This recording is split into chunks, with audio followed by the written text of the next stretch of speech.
Hello everyone, this is Ketchup here, and this video is to talk about a very recent balance patch that happened in Mortal Kombat 1. This balance patch hit yesterday for the UK time, and I figured I would make kind of a visualizer, something that really kind of shows the changes in real time, so you haven't really got to look at patch notes and everything else. I'll try and explain it all here. I'm going to show characters in order of their appearance, and that includes cameos, and the big thing to note is that this update doesn't require an update. This balance patch is tied to the game's servers, so as long as you're connected to the server, you should get access to all of these changes that I'm about to quickly go over. So, let's start with Geras, because he got some nice little changes, and Geras players are generally quite happy with what they've been given here. The first thing is that Inevitable, the finger snap when you have all three of your hourglasses stocked, is now faster. It's 21 frames of startup, down from 26. What this basically means is that certain moves or projectiles or whatever that you'd normally react to, sometimes this move was just a little bit too slow to successfully react to them, whether it's like really fast projectiles or something. This is now a lot more consistent. The fact that it's faster just means that you can get it more reliably against certain full screen options that you may have struggled to get before. This is a really, really nice change, and something that Geras players are generally quite happy with. Secondly, Time Fall, back 4. This has 2 less frames of recovery. It recovers 2 frames faster. This is good because this sweep is a move that Geras players use all the time because look at its range, it goes really, really far. This having 2 less recovery frames just means that you're that little bit safer when using this in the neutral. And using it in the neutral is kind of the whole point of this move, so another nice little change. Up next, they adjusted the hit regions of Sandstorm, which is this move right here, making it easier to send the opponent forward. This basically means that things are a bit more consistent for Geras now. Certain combos that were either not possible or kind of hard or unreliable now are more reliable, because of just how the opponent gets knocked forward. You need them to get knocked forward if you want to go for certain extensions, right? Like, that was the whole use of comboing into this move. Now it's a lot more consistent, so another really, really nice change. And finally, increased the maximum range that colliding worlds can teleport. Colliding worlds is your fatal blow. This now goes basically just shy of full screen. If we're absolutely full screen and the opponent's doing nothing, this whiffs. If they commit to certain options, then you will be able to whiff punish and get a full screen punish. Like if they throw a projectile or something, they will move themselves forward, so you can punish with this. But the important thing is, you can't whiff anything against Geras from full screen now, because if you do, this is coming out, he's grabbing you, and you're taking tons of damage. The big thing about this move and why it's so good reactionarily is that if you look at Geras, he kind of dissolves during the startup animation, so that by the time the activation has begun, he's no longer in play. He is right in front of you. So you can react to projectiles kind of late with this move and still be safe, because during this cinematic, that is when Geras is dissolving. So, more combo potential, better reactionary tools, easier combo pathing because of faster moves and less recovery, and a fatal blow that goes basically completely full screen. Geras is doing kinda well, and some of the other cameo changes have helped Geras as well, but we can talk about that later. So, it's Havoc up next, and I gotta say, don't expect anything major, because although there were 3 changes, none of them really have been huge for Havoc, unfortunately. The first is that his back kick, standing 4, now recovers 1 frame faster. This single move now recovers a frame faster. It means that it went from being +3 on block to +4. If you can look on the bottom left, you can see block advantage 4. It hasn't really done much, because you can't special cancel this move, right? Like if I'm doing back forward 1 or something, you can't special cancel standing 4. I guess this is kind of there in case you do it off a jump in or something for plus frames, but Havoc doesn't really have many moves that can complement those plus frames, because he is, in terms of startup speed, kind of one of the slower characters, especially when you're talking about his mid, which isn't that great in the grand scheme of things. So the standing 4, it's 1 frame faster recovery, doesn't really do much. Dislocated front kick now has 13 startup frames, down from 15. The main thing this is going to do is make his corner combos easier, where you would do like a launch, standing 3 into this. Like for example, if I bring Kung Lao into the corner and you do any kind of launcher, you would do like standing 3 into this and then, you know, finish the combo and whatever you want to do. The 2 faster startup frames has made that corner combo easier, and I don't know about mid-screen, but that being slightly faster makes a few combos more manageable, but that doesn't necessarily fix many of Havoc's issues. Finally, towards front punch and front kick, otherwise called drop dead, now recovers 15 frames faster and 10 less frames of block stun. This move here used to be really unsafe. Now, it was a bit of a gimmick, like some characters can sort of combo from the low anyway. That's very cameo dependent that you can combo from this. It's a bit of a knowledge check if you're not watching your feet, essentially.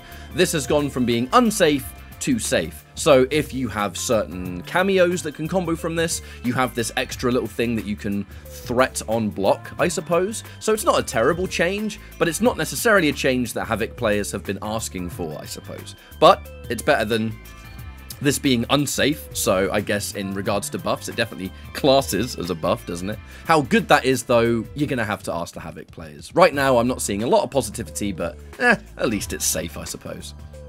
Okay, time for Johnny Cage, because my man got nerfed. The first change is that his parry, his regular parry, has 8 startup frames, which is up from 6. This parry now takes a little bit longer to come out, which is naturally a nerf on its own, but this isn't necessarily the change that means the most. The big change lies in his enhanced version.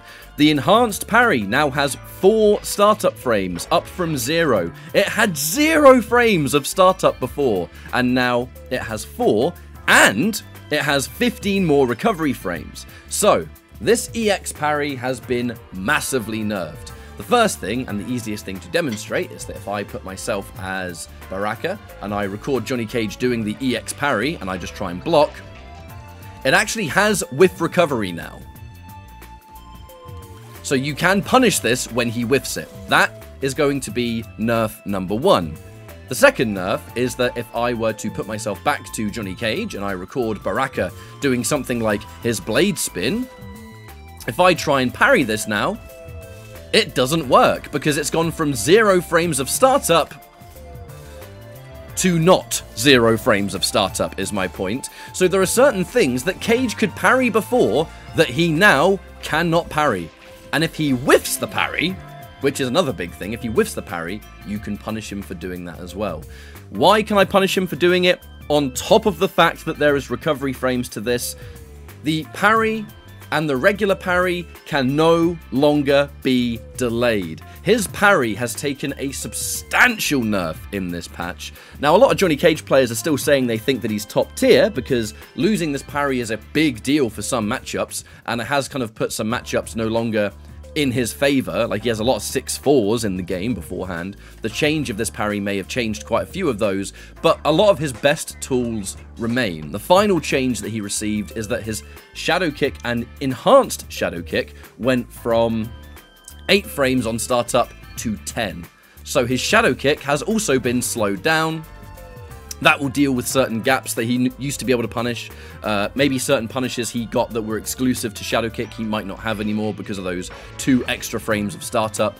The big thing about Johnny Cage is that his parry got hella normalized, like absolutely normalized, where it's more punishable. There's finally actual risk attached to his parry, and his Shadow Kick got slowed down. Now, his plus frames, completely unchanged. His forward 3, completely unchanged. His pokes, unchanged. His combo routes, unchanged. Like, all of this is the same. The big thing that got changed was his parry. And that alone is enough to help in quite a few matchups. And it's a much needed change in my opinion. Because considering he is, for me, I think the best character in the game. You just need to watch Final Kombat or Combo Breaker to see that. He did not need his parry doing everything that it did. So, thankfully, that has now been toned down. It still works, but it's not going to be totally risk-free outside of, like, a sweep or something. For Katana, it's dead simple. They reduced the combo damage scaling off of Square Wave and Enhanced Square Wave. It just means that you get more damage for it now, so going into, like, Square Wave, Lift, doing some sort of combo, I don't know, I don't really play Katana, so we'll keep it real simple there. It does more damage using the Square Wave than it did before. So it's a really, really simple little change, but Katana already gets fantastic damage in general, so this now means that she gets a little bit more. Splendid. Right, moving on to Li Mei, the Sky Lantern, after it's been ignited by projectile, now hits mid. So this was a high before, Now it's a mid, you cannot crouch it, and it causes 10 more frames of block stun with slightly increased pushback. So if you are using this lantern in your zoning game, now it hits mid, it just means that it creates this giant area that pretty much, if it's on you, it's going to hit you. There's no crouching it, there's no getting around it. If it blows up, it hits you. So that's a nice little change. It kind of buffs the, I suppose, zoning aspect of what Li Mei's doing. Although she's not much of a zoner, this definitely helps. Just create something that you have to respect, I suppose. After that, Lion's Pounce, towards and front kick, that's her forward 3, has 3 more active frames. So this has more active frames while she's on the way down. And it recovers 7 frames faster. So if this is blocked or anything, it is 0 on block. And it has more active frames. So that's a nice little change for her overhead. The big change, which is something I wanted to mention at the end of this clip rather than the beginning, because it is the biggest one, is that her 4-3-1-2, this, no longer has a gap. There is no gap in this entire string now, and the string itself is safe. So what does this mean for Li Mei? Li Mei now has a hit confirmable, safe on block, gapless block string. So on hit, she can do the stuff that she's always doing. You know, these kind of big combos with whatever cameo you choose into huge damage, because Li Mei does have some of the highest practical damage in the game, should she land any of these hits. This is just kind of what she's doing.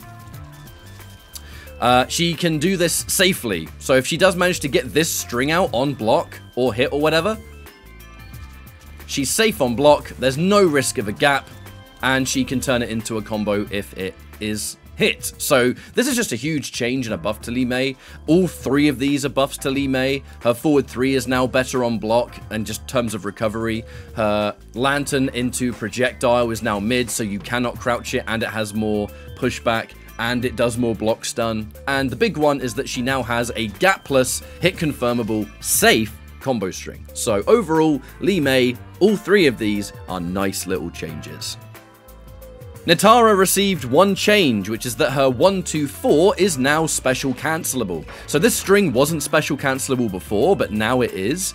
The third hit of this string now does do 20 less damage, but the trade-off is that now you can see it and turn it into a combo. So whatever combos you'd want to do, like, that's completely up to you. I don't really play Nitara, so we'll keep this nice and dead simple.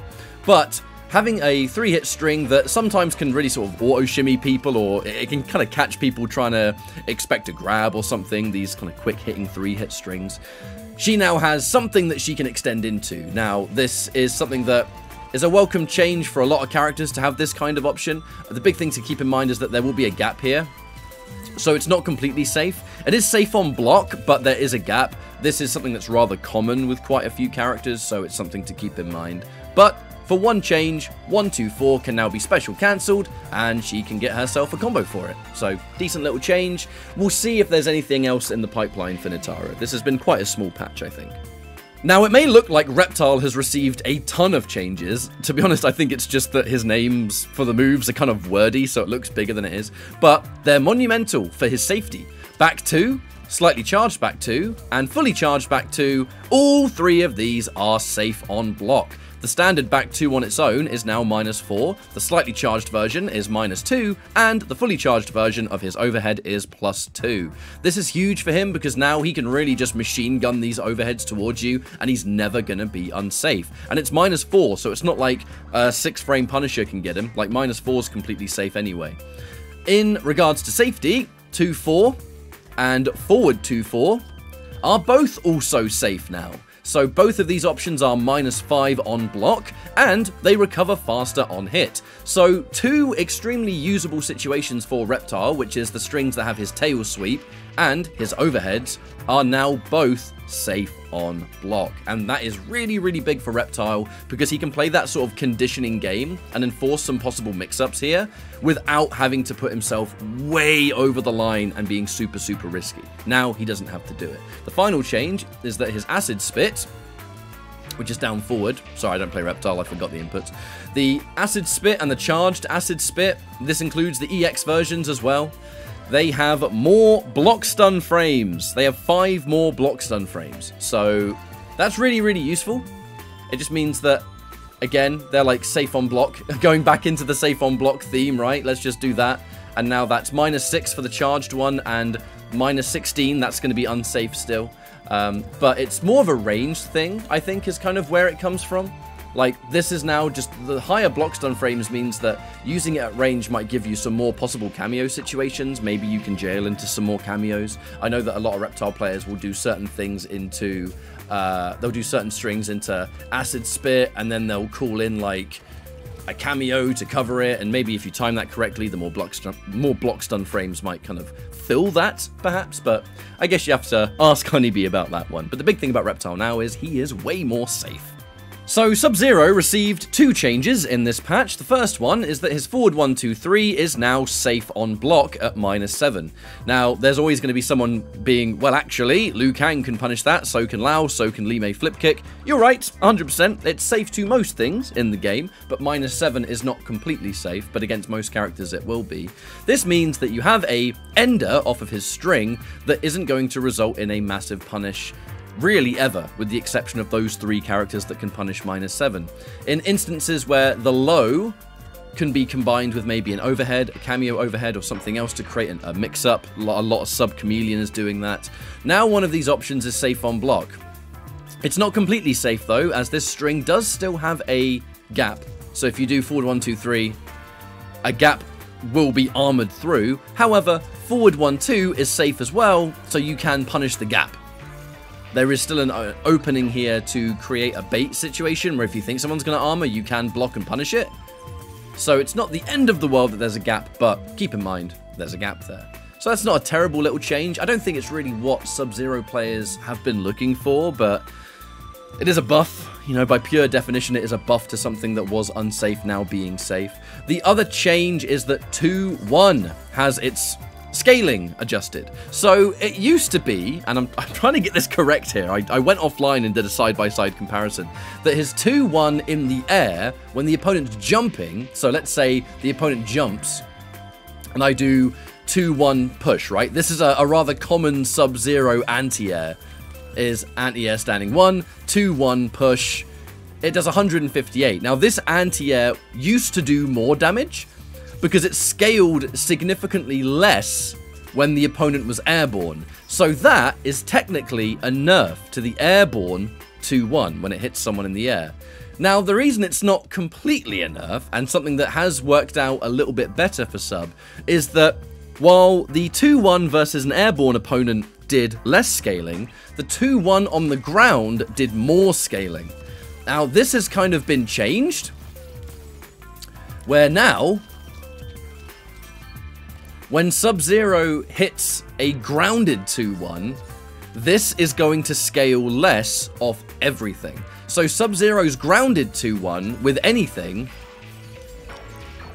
is now doing a bit more damage than it used to, with the trade-off that the airborne version is doing a bit less. And that's kind of where things have got a little bit confusing, but the important thing to take away is that the instances you would hit an airborne 2-1 are much lower than if you were to hit a grounded 2-1, because this is a really good whiff punish. It's fast, it has decent range, it's hit confirmable, you can turn it into a full combo even without cameo, and now it's doing more damage in general. I personally do consider this a buff for Sub-Zero, especially when you look at something like his dive kick. 2-1 is your kind of go-to extender from that, because of the range, the speed, the hit confirmability of it. And now 2-1 is doing more damage on the ground. I personally consider this a win for Sub-Zero. It's not a huge win. I know that Sub-Zero is kind of in need of a little bit more pushing in the right direction, not just from scaling and stuff like that. Not from the 2-1, I suppose, anyway. But his 2-1 is resulting in more damage on the ground now, and that's the big thing to take away from this. Scorpion received 2 changes, and they are both tied to his forward 3. So the first thing is that his forward 3 cancel frame is now 2 frames earlier, and it has 1 less recovery frame. So the forward 3 on its own has received a little bit of a buff. In combination with that, the forward 3-4, which is the 2-hit kick, this is the new string that Scorpion was given a couple of patches ago. This is now completely gapless. If I go reversal on, and I do ice slide, there you go. This string now has no gap. It is a safe, hit confirmable, gapless string. So this is actually a really nice buff for Scorpion, because with the right kind of cameo, you can now turn this string into a really substantial combo. Perhaps Sonya was the wrong choice for this, I guess, but the big thing is that now forward 3-4 is not armorable. It's safe on block, and you cannot armor. So across the board, his forward 3 has become stronger. His forward 3 mid hit confirmable string has no gap and is safe. And then you combine the fact that some of his more challenging matchups have been nerfed, like Cage and coming soon, Peacemaker. Scorpion got a nice little change here. Is it going to be enough down the line? I'm not really sure. I don't think so. But definitely having no gap in the forward 3-4, that's a good change right there. Alright, let's talk about Peacemaker, because he got big nerfs, and for a lot of people this might even be the reason you're watching this video, so I'll try and, show some demonstrations here. Before this patch, Peacemaker after Final Kombat actually received 2 changes anyway. The first was that his health got lowered, he had 50 less HP, so if you now take a minus 50 cameo, he becomes a 900 health character. That's the first change. Second change is that his torpedo and EX torpedo both hit high. Now, he normally is supposed to fly over the opponent's head. There are some characters he doesn't, and I suppose Rain is one of them, but it's a high now, so it whiffs, right? Now, some people thought that this being a high where he flies over the opponent was a bit of a buff, actually, because it made it harder to punish. I don't think that's going to be the case anymore, because yesterday's patch introduced a new set of changes, and all of them have hurt Peacemaker in various ways. The first is that the Torpedo and EX Torpedo now both have 16 startup frames. That is up from 12 on both of them, so it's 4 frames slower, and there are 13 more frames of recovery on miss. So if this move misses and gets crouched, there's more recovery on it. So this has more recovery on its own when it doesn't connect. As you can see on block, that's a big one there. If I set Rain to crouch again, and then I whiff it, there's a significant amount of time before I can block. And that's due to the extra frames of recovery that it has been added on whiff. Now, the standard torpedo, I'll have to make Rain stand up again. There is no longer a stumble animation when this move is blocked on its own. The standard torpedo. The EX torpedo still has those properties. The standard one does not. On top of that, it has 10 less frames of block stun, so it is now minus 35 on block. Very, very unsafe. Even for a move that you would normally call in a cameo to try and help with, this is nowhere near as powerful on block as it once was. Now, speaking of block safety, the down back 4 Eagly and the down back 4 Eagly have both, again, had their frames adjusted. So both of them, the down back 4 version has 10 less frames of block stun and less pushback on block. It basically means this is way more unsafe now. The same is said for the down forward 4 version, which has 5 less frames of block stun and again, less pushback on block. What this means is, if I set myself to player 2 and then I record you doing this, if I time it correctly, that's a punish. And that's a punish that didn't exist before. I now get a full combo, and I'm very happy about it. So this being way more unsafe in general is huge. It depends on characters. You'll have to find your own punish and range dependent and everything else. But at most ranges that aren't max distance, Rain's back 3, if you catch it at the right time, will actually punish it. So that's just one of many different examples. But my point is, that move is more unsafe than it was before. So that is a big deal. Now, there are 2 changes left to go over. And the first, Force Field has 30 more frames of recovery added to it. 30 more frames. It went from 31 startup frames to 61. Or I guess maybe just recovery. Either way, 30 frames is a lot, right? It takes him a long time before he can block after activating it, which means he's now going to be susceptible to jumps, advancing buttons. You might even be able to whiff punish it at the right distance if he's activating it at a stupid range. This, for me, is kind of how it should have been on launch. It should never have had the recovery that it had, and I'm very, very happy that it is now slower, because the reward of Force Field is pretty massive, and it was way too just abusable beforehand. The final change is that anti-gravity, 35 chip damage. It used to do 50, now it does 35. Now 35 is still a lot, but it ain't the 50 it once was. So what's happened to Peacemaker? Over the course of 2 weeks, he's got less health, less safety, way more unsafe on everything, less chip damage, less pushback. Everything has been nerfed. And then you combine his popular cameos also taking health away. That has been a substantial nerf to Peacemaker, and he is not going to be as powerful as he once was. He just isn't with all of these changes he received. Now let's talk about the cameos, because there are a few cameo changes here, not as much as the base roster, but we'll start off with Chameleon. Chameleon in the last patch, not the one that happened yesterday, Chameleon actually received no changes in yesterday's patch. The patch before it that changed Peacemaker's health and everything else, Chameleon is now a minus 50 cameo, so she takes health away. That's why Peacemaker has 900 health here.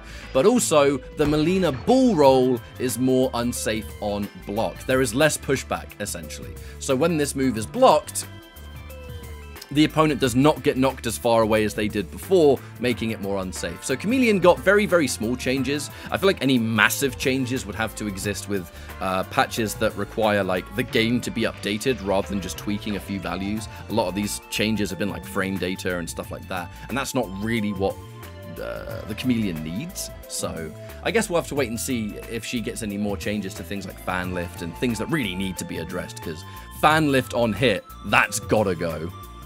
Let's talk about the cameos that were adjusted. There aren't major changes, but there have been a few nice buffs. The first one is Sonya, who received one and only one change, but it is a buff to her leg grab. So, you may have seen there in the UI, leg grab is now an overhead.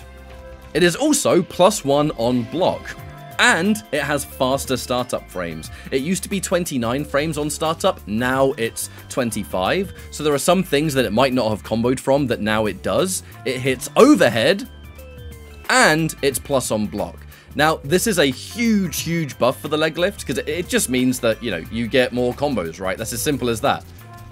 It gives you combo pathing, it gives you a little bit more utility. The fact that it's faster means more things can combo into it. And on block, if there are any instances where there is a low on a string or something, like, you know, forward 1-4 or like forward 1 overhead, it's not going to be a true mix-up at the highest level because it is reactable. 25 frames is still reactable.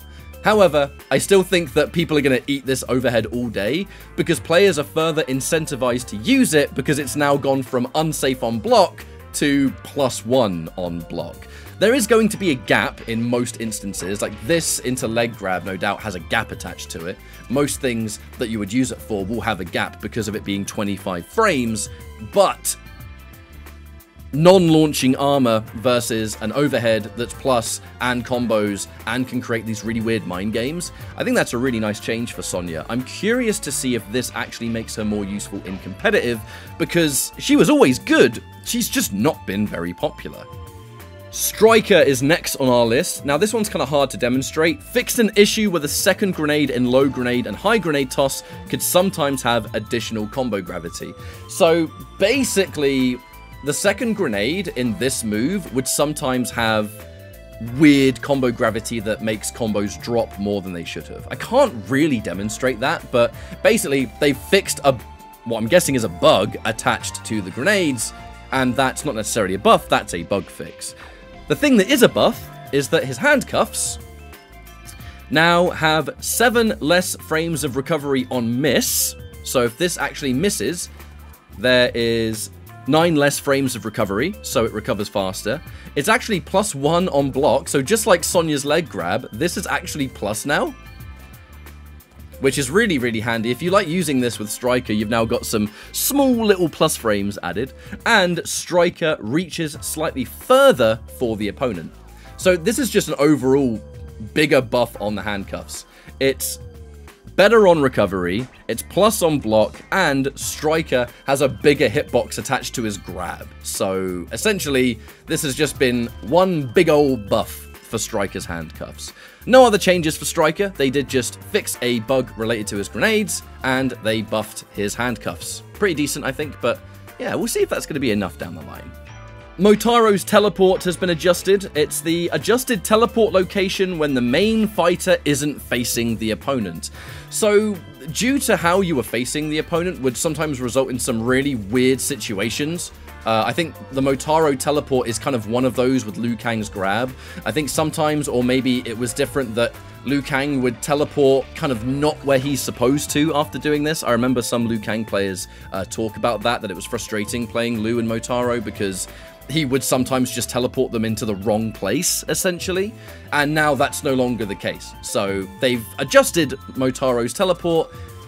I can only imagine it has now resulted in slightly more consistency, I think, when it comes to this move. Finally, in the balance patch, Movado is a minus 50 health cameo, not 100. So, Movado has just become a lot more attractive for a lot of players, I think. I don't know what kind of combos you'd go for with Liu Kang. I'm using Liu Kang to demonstrate most of them. But Movado being a minus 50 cameo now means there's significantly less risk attached. So all of the stuff that Movado's kind of doing on his own, like Liu Kang doing EX projectile and turning it into a combo if you time it right, that's all stuff that is now more attractive to you. I actually think Liu Kang Movado, I'm curious to see what use this team might have. I kind of mostly used it just to demonstrate just Liu Kang with all the different cameos because he's nice and basic, but genuinely Liu Kang Movado gets some pretty nice combo options. That's just one of many different examples, but look, there's not much that needs to be said for Movado here other than he's no longer a cameo that takes 100 health, he now takes 50. So I think that the utility of Movado has now significantly grown because the minus 100, I talk to so many competitive players at Combo Breaker and Final Combat, taking the 100 health is the only reason people weren't interested in using Movado. Whereas now he's 50, I feel like we could see him a lot more in competitive play. So now teams like Kung Lao Movado, Omni-Man Movado, even Liu Movado for crying out loud. I think there's a chance we might see Movado more because he's not taking as much health. And that is going to be the end of this video. I tried to go over all the different patch notes one by one, showing them in order of appearance. Hopefully this has helped you. I hope this video isn't too long, but I guess it is as long as it needs to be, considering there was a little chunky set of notes to go through. And that's that. Cheers for watching, everyone. Take care of yourselves, and have a lovely weekend. Goodbye.